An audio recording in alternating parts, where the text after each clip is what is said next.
This is Barangay Taglac, where we had distributed some relief goods. The Escolar Radio Productions, RN 95.9 FM, the Alpha Phi Omega ni Rizal Alumni Association, together with the Apo Das Marinas, and the Master Students of PUP. Sino na yung mga pumila dito eh? Akala ko naman di dire-diretso na kayo doon. Ay, dali. Yung mga pangarap bibigyan pala. Siguro umikot na muna tayo doon para makita niyo pa yung ibang naandun sa ano. Iwanan lang yung good. Kasi kuna na pumunta tayo. Nabigyan niyo na sila. Okay.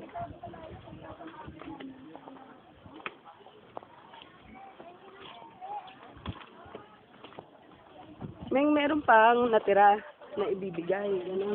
Ito ba atin to? Yung dala ko binalta namin. Tapos sa kanyang mga pangalan, yung mga bis na tapos sa kabibig.